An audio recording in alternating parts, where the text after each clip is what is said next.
सभी भाई बहनों को जय श्री कृष्णा, राधे राधे। तो आज आपको मौनी अमावस्या के बारे में बताएंगे कि मौनी अमावस्या क्यों मानी जाती है, इतनी खास माघ मास की अमावस्या जो है।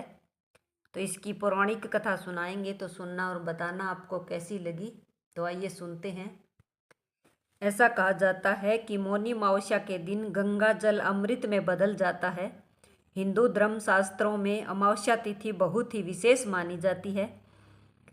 इसमें भी मौनी अमावस्या बहुत ही पावन मानी जाती है। मौनी अमावस्या पर स्नान दान किया जाता है। मौनी अमावस्या पर मौन व्रत भी रखा जाता है। इस दिन साधु संत और अन्य लोग मौन व्रत धारण करते हैं। मौनी अमावस्या पर पितरों के लिए अनुष्ठान किया जाता है।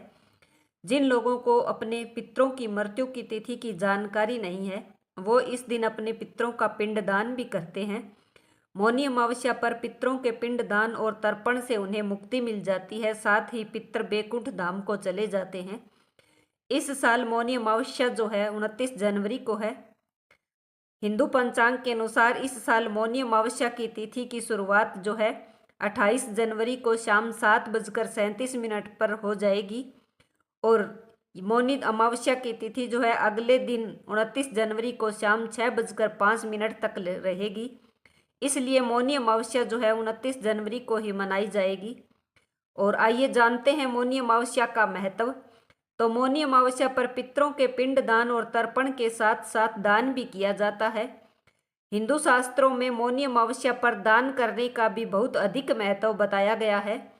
मान्यताओं के अनुसार मौनी अमावस्या पर स्नान के साथ दान करने से अनेक फलों की प्राप्ति होती है। मौनी अमावस्या पर दान के लिए सबसे अच्छा समय ब्रह्म मुहूर्त का माना जाता है। मौनी अमावस्या पर ब्रह्म मुहूर्त सुबह 5:25 पर शुरू होता है और 6:18 तक रहेगा शुभ मुहूर्त।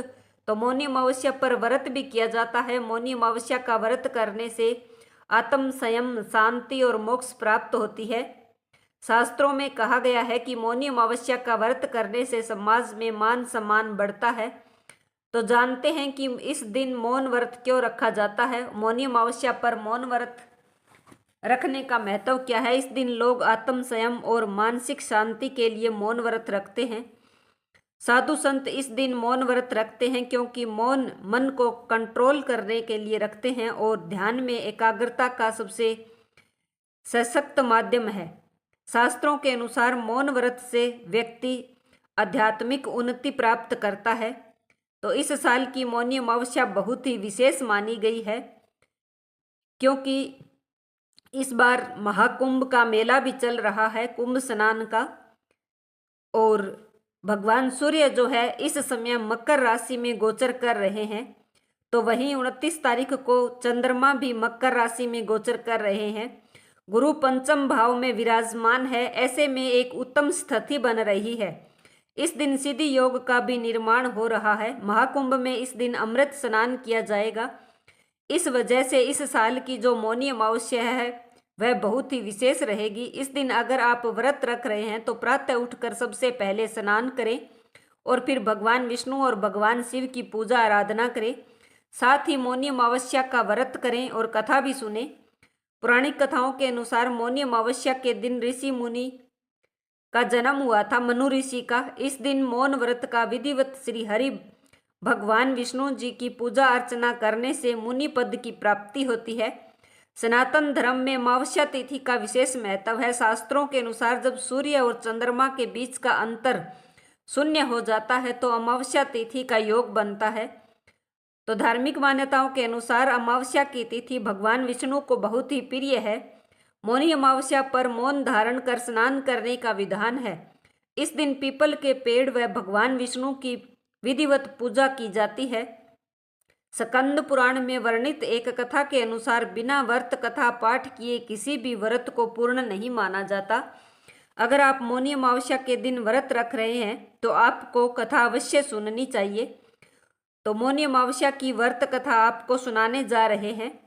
प्लीज़ आप ध्यान से सुनना और कथा को पूरी सुनना। तो यह मौनी अमावस्या की चमत्कारी कथा है। इस मंगलकारी अद्भुत कथा का आप आनंद उठाएं और अंत तक हमारे साथ बने रहें। तो पौराणिक कथाओं के अनुसार कांचीपुरी में एक ब्राह्मण अपनी पत्नी धनवती 7 बेटों और बेटी गुणवती के साथ रहा करता था। उस ब्राह्मण का नाम देवस्वामी था। देवस्वामी के 7 बेटों का विवाह हो गया था, लेकिन बेटी गुणवती अभी भी कुंवारी थी। इसलिए देवस्वामी ने अपने बड़े बेटे को गुणवती के लिए सुयोग्य वर ढूंढने के लिए कहा। इसी बीच एक दिन एक पंडित ने गुणवती की कुंडली देखी और बताया कि गुणवती के कुंडली में मौजूद दोष के कारण गुणवती विवाह के तुरंत बाद ही विधवा हो जाएगी। ऐसा सुनकर देवस्वामी के पैरों तले से जमीन खिसक गई और घबराते हुए उसने पंडित जी से इस घोर संकट से बचने का उपाय पूछा। तब पंडित जी ने कहा कि सिंघल द्वीप में सोमा नाम की एक धोबिन रहती है, वह विष्णु जी की परम भक्त है, उसे यहाँ ले आओ। उनकी पूजा में इतनी शक्ति है कि वह गुणवती को विधवा होने से बचा सकती है।